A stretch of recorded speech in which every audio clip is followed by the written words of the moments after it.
morning, folks. It has been a minute since I have made an effort on this project of mine. The hot summer months came in, made my phone get too hot in the dash, as well as some other things. My work from home privileges have all been pretty much revoked, so back to commuting every day. Theoretically, if I put up with it, that is, I could pretty much go anywhere else and have flexibility in my particular industry, so that's going to be something I've got to think about. 10 grand a year in gasoline, or take a lateral job doing something different. Switch things up a little bit. Might pay a little less, but it all evens out if I get more family time and personal time and flexibility. You can work the other way. If you're fully remote, they can call you at 7 o'clock at night or something, and I'm not down with that, so culture fit is important.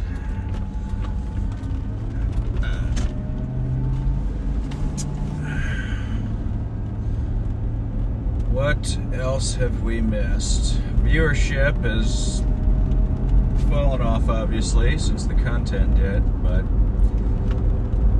we have reached, oh my gosh, pedestrian walking, no reflections. I've seen people die on dash cams doing that stuff. I'm not going to lie. That was unbelievable. So I don't know what the camera saw. We're going to go back and look. But the lighting was completely insufficient for what that person was doing.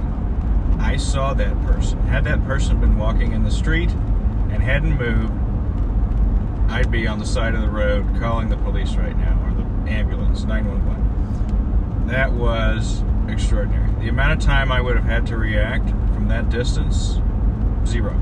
None. And I've seen this in commercial driver cameras.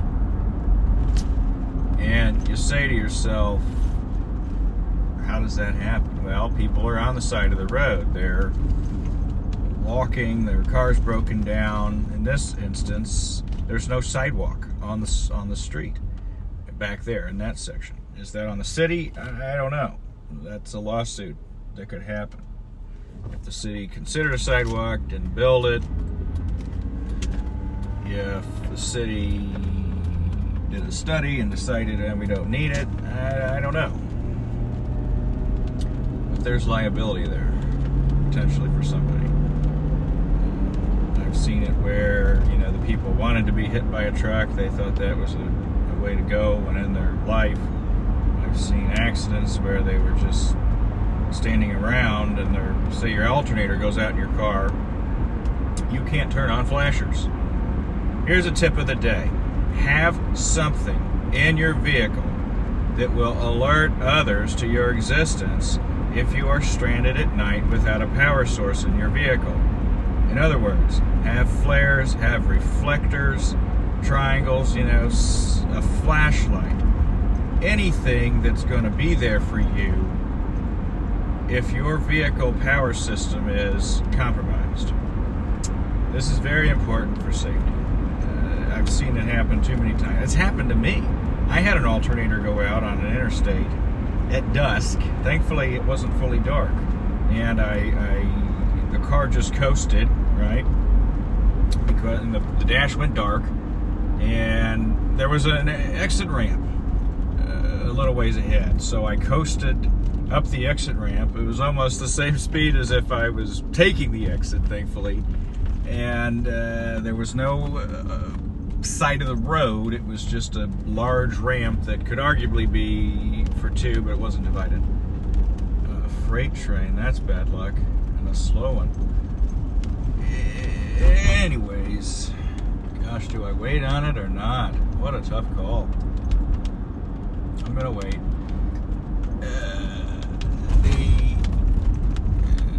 So I get to the top of the ramp and stop. Traffic has to go around me, but it takes them a minute because I can't put on hazard lights. I can't put on flashers.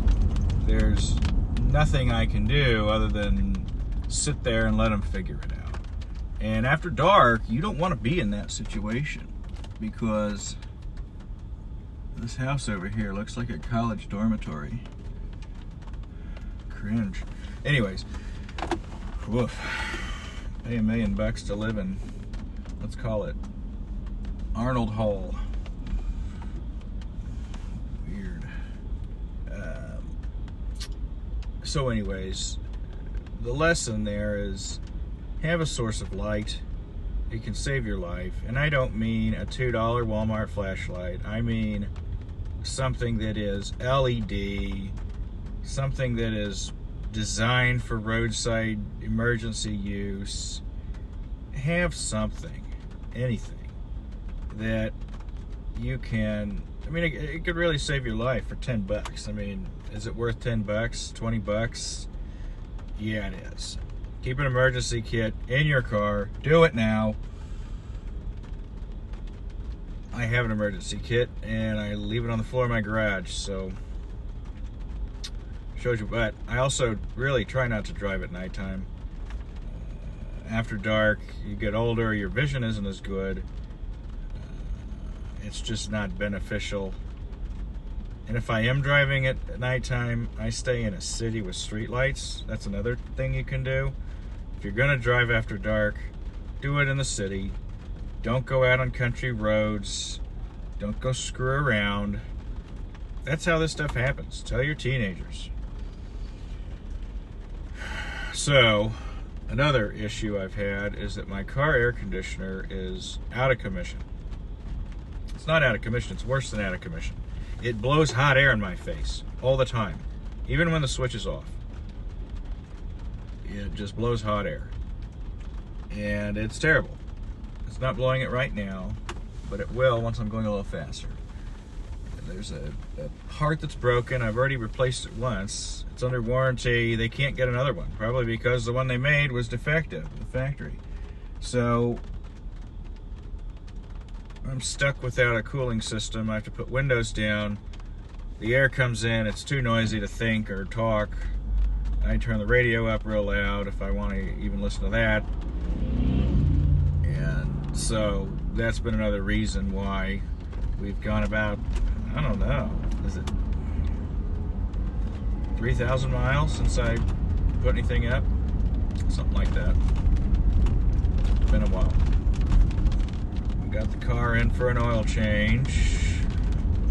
We'll probably be doing this just a lot more in terms of maintenance, because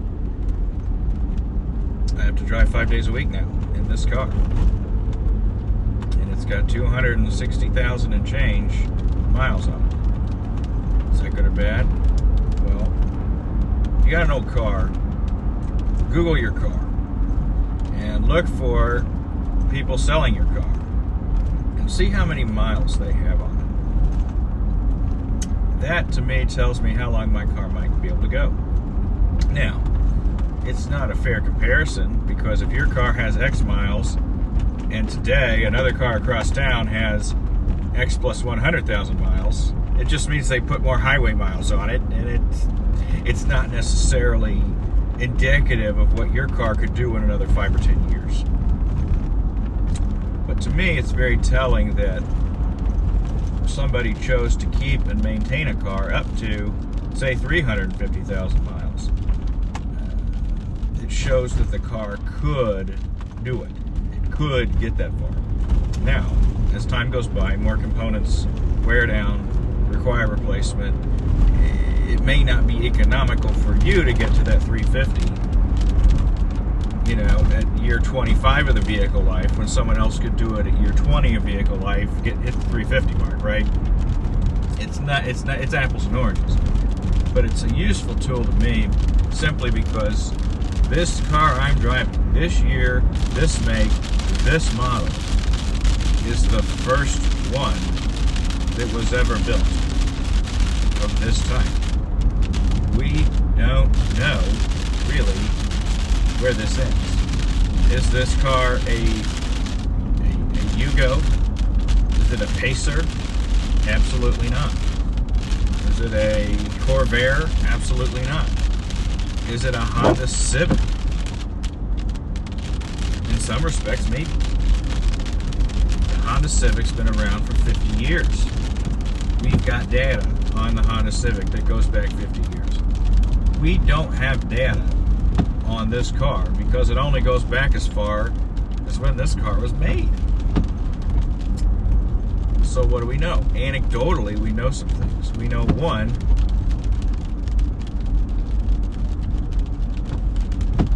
that you see this car around. I see my car, and maybe I'm just looking out for it, but I see it frequently. There's a parking lot at my office, a sample of 300 people in the metropolitan area. And of those 300 people, 3 of them have this car, this same 20-year-old car. What are the odds of that? Other than it's useful, it was well built, it was built to make a splash, to be the first Cadillac ever of this type to be built. Maybe there's something special there. Maybe the engine's going to blow up on this trip, and that just makes a funny clip. I don't know. But it's very telling to me that people are still out there buying this car. At one point, the Blue Book value dropped to $1,900. This would have been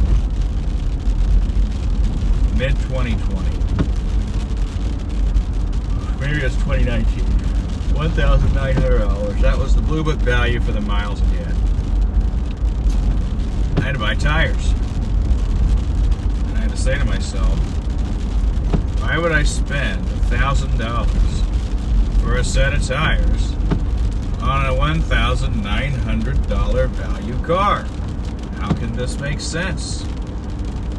I really considered sending the car to a junkyard and replacing it.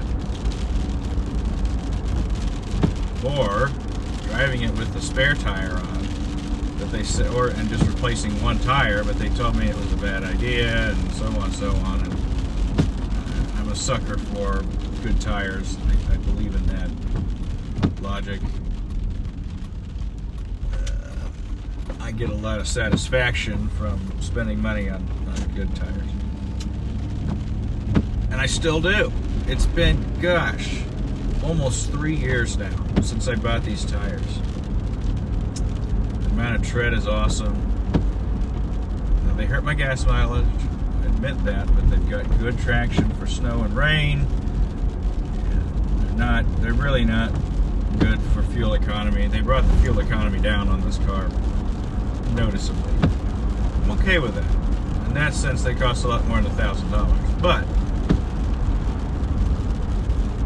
what's the lesson? The lesson is you never know what's going to happen.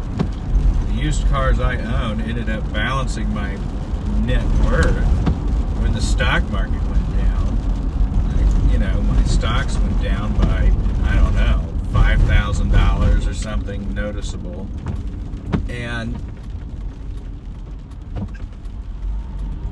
the value of my used cars went up by about the same amount. Roughly, if you put it on a balance sheet, what the fair market value is of both your cars, how many cars you have, you can make a guess based on what the data tells you. And the bottom line is that car, I saw people selling my car. They had a Blue Book of $2,000. It was selling for $9,000. It's a big change. Today, it's probably between 5 and 6. It's a bizarre, unpredictable thing that happens with used car values. Nevertheless,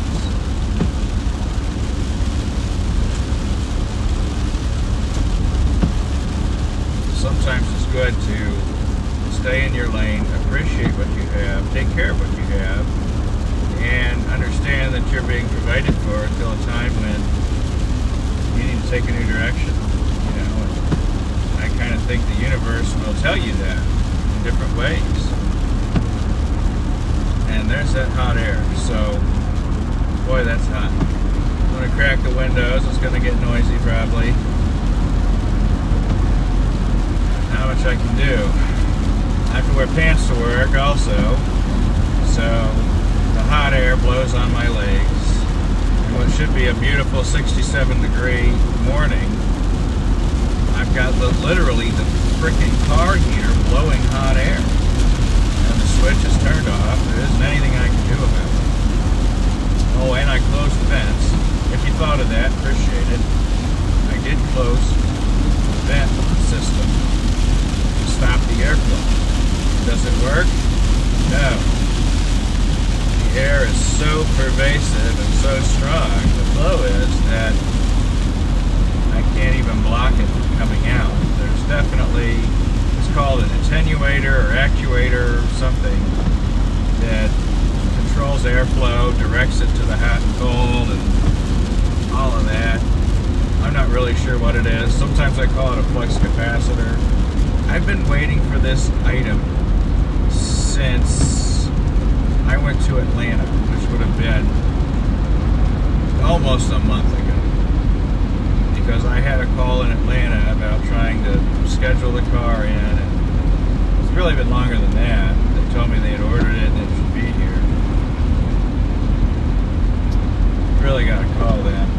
My personal business has really been ignored from this whole commute, travel thing. Work has just consumed my whole life now.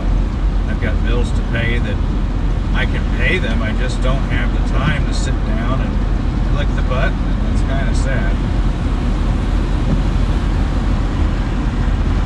Well, we got sunlight now. It took us 15-20 minutes, but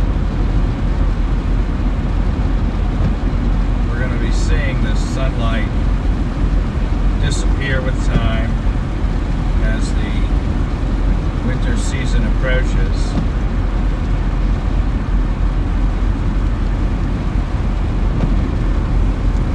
And if I can't get my airflow situation under control, you know what I might do? I might trade my wife cars. Then I don't have to deal with this, at least until it's fixed. She hasn't driven much the last couple of days. I don't think she's driven at all this week. Maybe not. Maybe a little bit.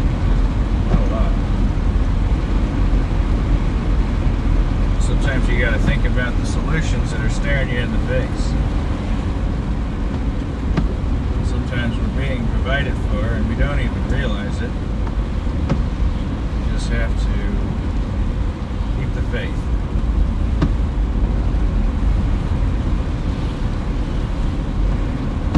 Billboard for cannabis. I don't know what cannabis really is, other than I don't like the smell, and I smell it more often than I want to. I smell it in Uber taxi cars. I smell it in public spaces where people don't care. I smell it. Here's a question. Would you rather smell cannabis smoke or tobacco smoke? One dissipates. They're both offensive to me. I like cigarettes, but I don't like the smell. I like cigarettes sometimes. Actually, even when I have them, I don't really like them, so I don't know. I don't know if that counts.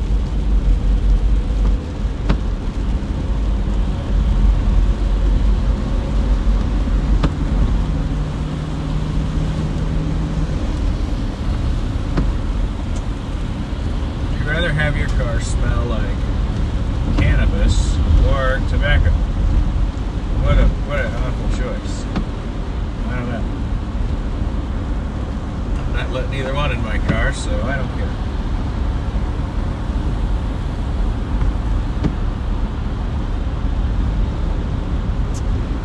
But it has become a big thing. So we crossed the state border to Missouri, where I saw a kind of sad post. I mean, it's not sad, but it's kind of sad. They had a canine unit who was designed to, his whole job was to sniff out, or her, was to sniff out marijuana. Okay. Missouri, I apparently made marijuana legal think. I don't know if that's true. But according to this post, yeah, it's the internet, Missouri legalized it, so the poor dog had no job, so they had to repurpose the dog to other functions. And basically, this dog goes from being a drug hunter to being a community relations school dog or mascot type dog, a dare officer type dog. And you gotta feel bad for this dog, because his whole life was people aren't petting you. You can't be pet, you're a work dog, and now he's got to be pet by kids all day. Probably a shock to the dog. But is it good that the dog's not sending people to jail over hashish or whatever? That's probably good. You hear a lot of bad things about people going to jail for granted, I don't like the stuff. I wish they didn't have the stuff. I don't have any use for the stuff. When I was up and coming in capitalism, I thought, I hope everybody but me smokes that stuff, because I'll outperform them in my career and make more money than them. I think that was a juvenile attitude, but my saying was I'd never take second place to a pothead. And there's probably some truth to that. You know, I just don't see people at the top of the game using those things. If you're a creative type, I could see a purpose to various things that might spark your creativity. I understand that. But if you're a business person, an analytics person, I don't know that it helps you. I don't think it helps at all. I wouldn't posit it helps anybody with anything, actually, but I could understand experimenting with it if you were trying to write a song or write a book or write a marketing plan. I have found that alcohol can help me be creative, because I'm not so caught up in worries or whatever that you can step back and think about things a little bit. I once wrote a marketing plan after a couple of beers on a Saturday, you know, daytime beers on a Saturday, sitting alone, and then I wrote up this plan, and it got me a raise. And not a small one either. Thank you, Corona Extra. Yeah. We need to get over, Elaine. Wish it wasn't raining, but I shut off my sprinkler system, believing it would rain on Tuesday. Was it Tuesday? No, it was supposed to rain Wednesday. Sprinklers didn't run all week. It didn't rain until yesterday. Thankfully that happened. It was not a small amount of rain, so my grass didn't die. Complicated by the fact that for some reason I'm not interested in mowing my grass anymore, so it's gotten quite tall. So I thought too, if I shut the water off, it will stop growing a little bit until I get around to mowing it. For hopefully the last time, close to it.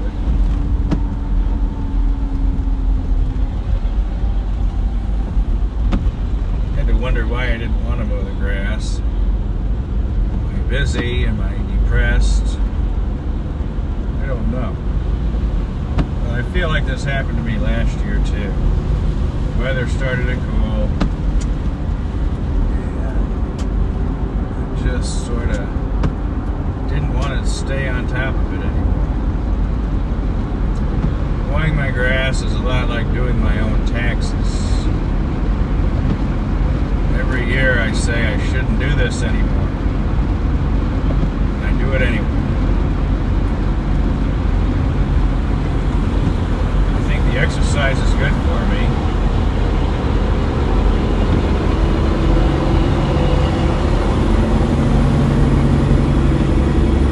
Would I be allowed to go to the gym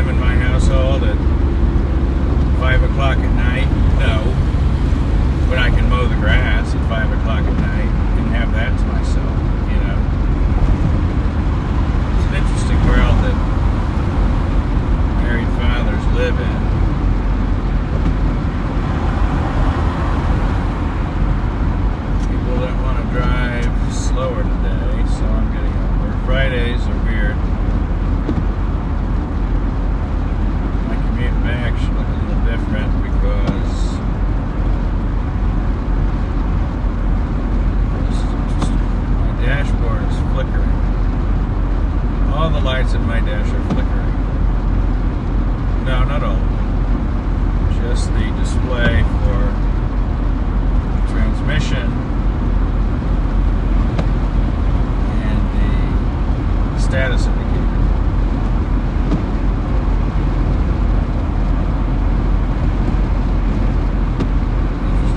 So it says I'm getting 22 miles a gallon right now. Hard to beat that. I'm going 65, 66. I'm getting 22 miles a gallon in a 20-year-old car. If that thing reads correctly, that is pretty good.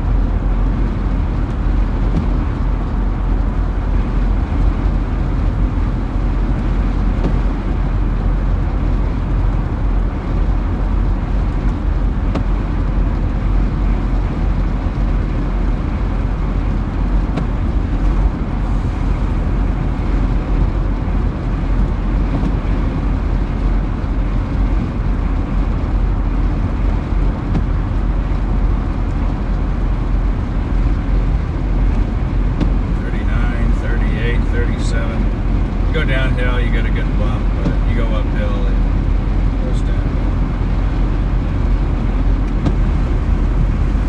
I'm going to put down one window halfway, see if that helps. It's really not comfortable in here. 67 degrees outside and miserable inside.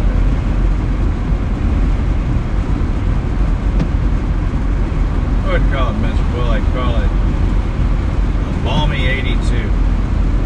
You ever set your thermostat to 82? No.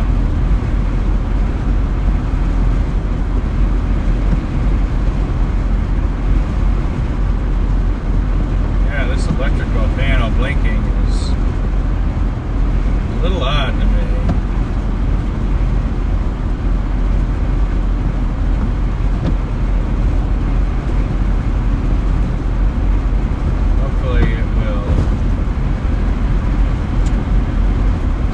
When I shut the car on, turn the car on, turn it back on. But I got a feeling it may not even start back up at all.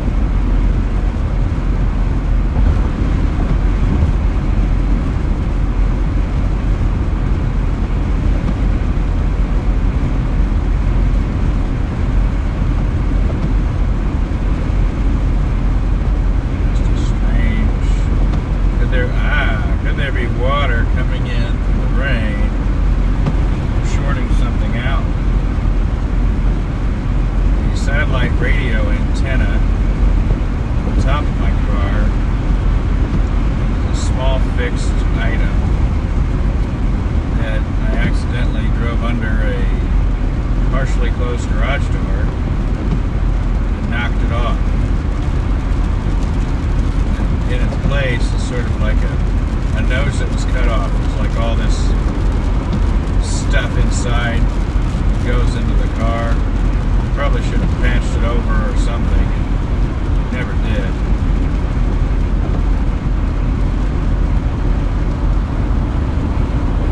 So maybe water's coming in there, getting into electrical components. Seems possible. We're at minute 30 in the commute. I should be at the office 15 minutes. I'm not going to be. That train must have slowed us down by a bit.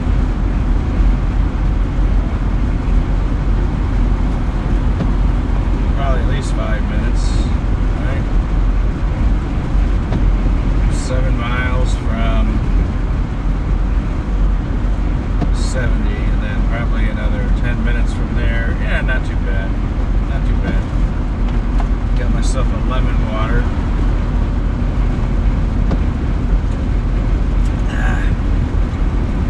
One good thing that's come out of the last few weeks. Amazon told me that my case of herbal tea was going to be $30. It used to be $20. And I said, I'm not paying that. I'm not going to drink tea anymore. So I quit drinking tea. Probably in the last month. All tea. No caffeine free, no herbal, none of it. I've I've not had a drop of it, not even iced tea. And I want to say I'm sleeping better. May or may not be true. I'm not staying up very late.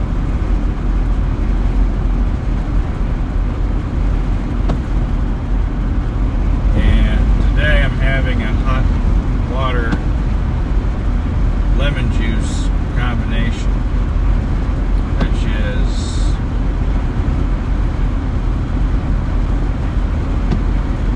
pretty much the only thing I'll let myself have if I have anything. It's an appetite suppressant. It's a detoxifier. It can be bad for your teeth. Dennis told me that once. I don't have it every day. But if it's going to be, if I wake up early and I want breakfast, I usually eat breakfast at work, then I can drink this. It's probably 50 to 70 calories. If you drink the whole thing once, or, you know, odds are you can let it. I put it in one of those thermal mugs, so it'll stay warm until lunch practically if I want to. Just sip on it all day. Get a little bit of a calorie bump.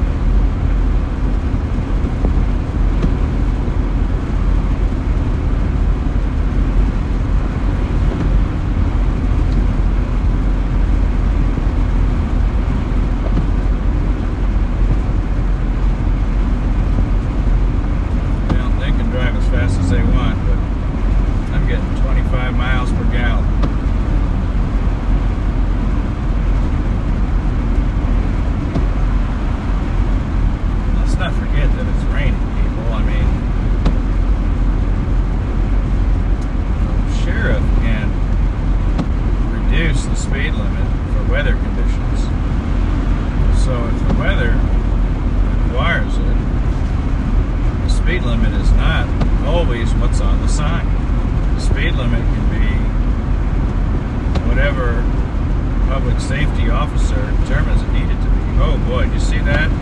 Way up there, that trailer almost merged into that car. It's not a good view, I can tell from here, but it was the lane. Something about Strother Road. Here we are again, exit 11, Strother Road. It is a snake-bit interchange. I don't know why. Both sides of the highway. This is where I got rear-ended. Almost drove into the cable barrier you can see on my left. Going the other direction, so thankfully cable barrier is closer to my side than that side, and that gave me the margin I needed. That's where that noise comes from, past other cars. That's what gave me the margin I needed to get stopped. If that barrier had been closer to me, I probably would have hit it and flipped over.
told not to have too much dead space in my videos,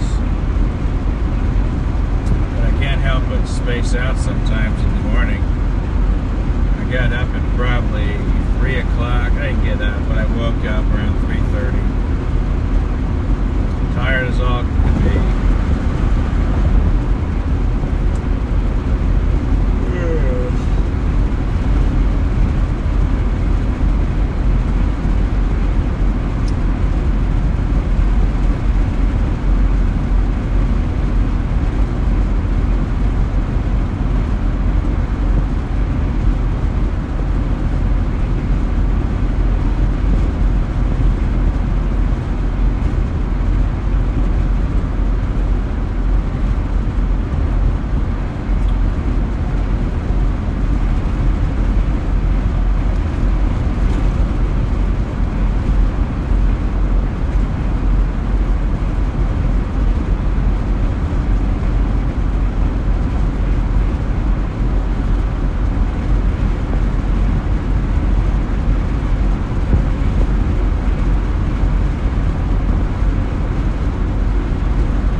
Cooking in here. Golly.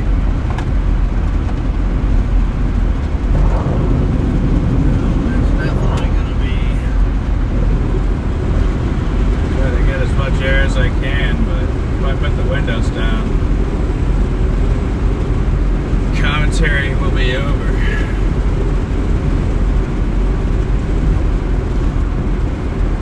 Yeah, I'm gonna be 5 minutes late or so.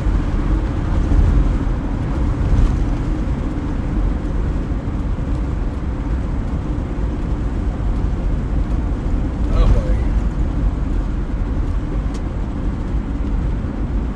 That doesn't look like a good time.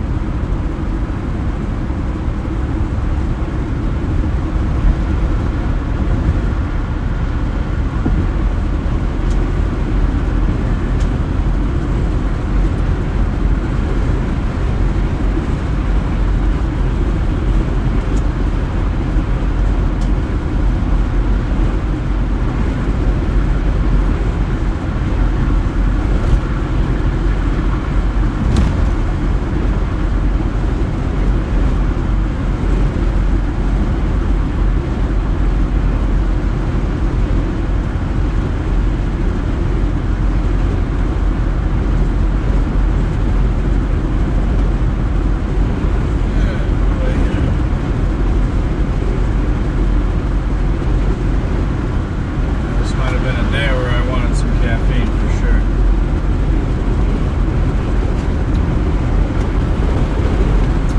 Minutes, guys. I've been on the road 40 minutes. I'm still a ways out. This is too long. How do you spend this much time in a car? How do you do it and stay sane? I'm asking this for genuine advice from people. I mean, I think I've got to get something that gives me a little more audio access, media access, so I can only play FM radio and AM radio right now. I can play ebooks through an external speaker. We got Mr. Crazy in the right lane here. Mickey Mouse on his back window. Aggressive semi-truck behind me. Clearly not on a speed limiter. But this hill is acting as a speed limiter, so I'll allow that.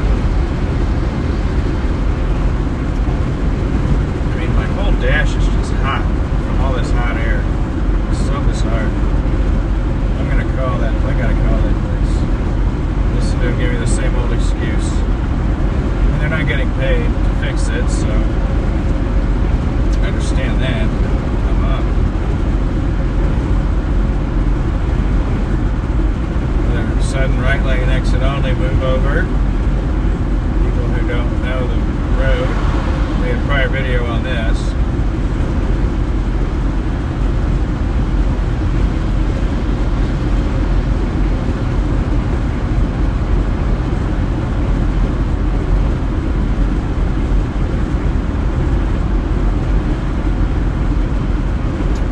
Do I try to go around these guys?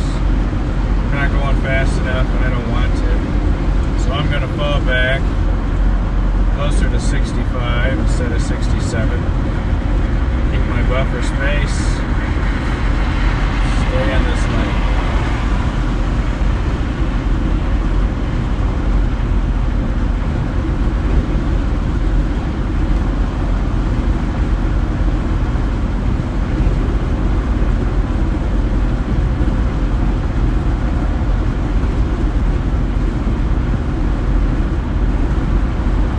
Getting 20 miles a gallon now, probably because I opened a couple of windows a little bit more.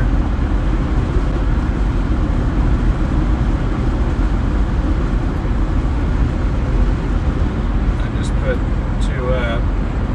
It actually went down to 19. It's funny. Because of the slope, obviously. We're on the slope now, going up.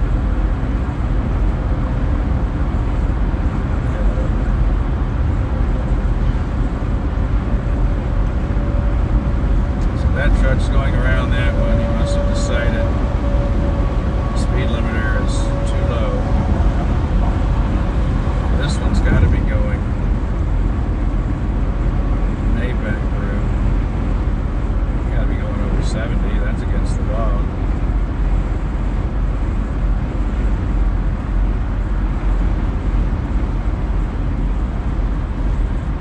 I have trouble believing with onboard technology in these trucks that we don't know the speed limit. I mean, Apple Maps tells you the speed limit, so you have to believe that Rand McNally commercial or whatever it is these folks use, I'm sure it's got the speed limit data. Now, is it infallible? Probably not, but it's not going to tell you 70 in a Legacy 65. No way.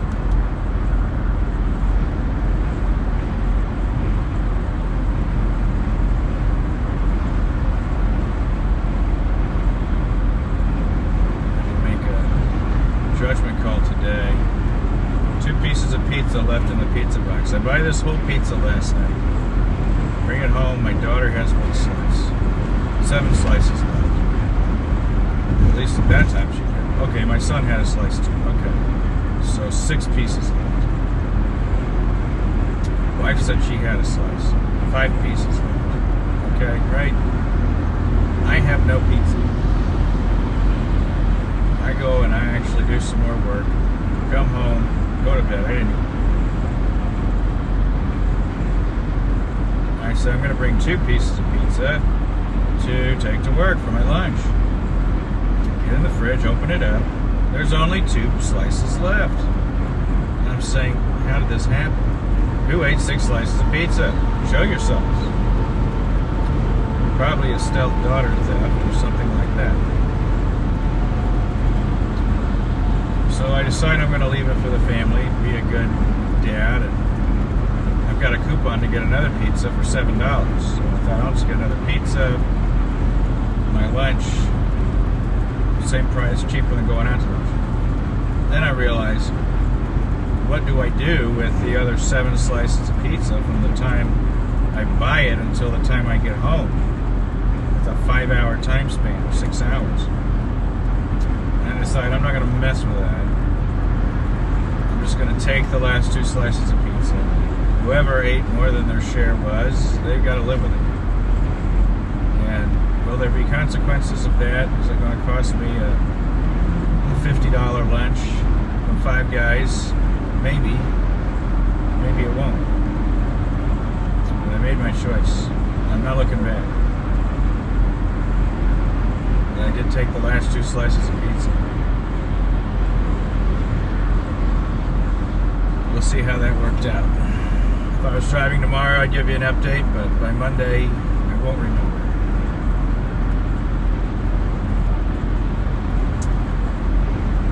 Well, folks, we've reached the Valley of Grain, and I think I'm actually sweating on my forehead. It's so hot in this car. 68 degrees outside, friggin' 90 on the inside. Unbelievable.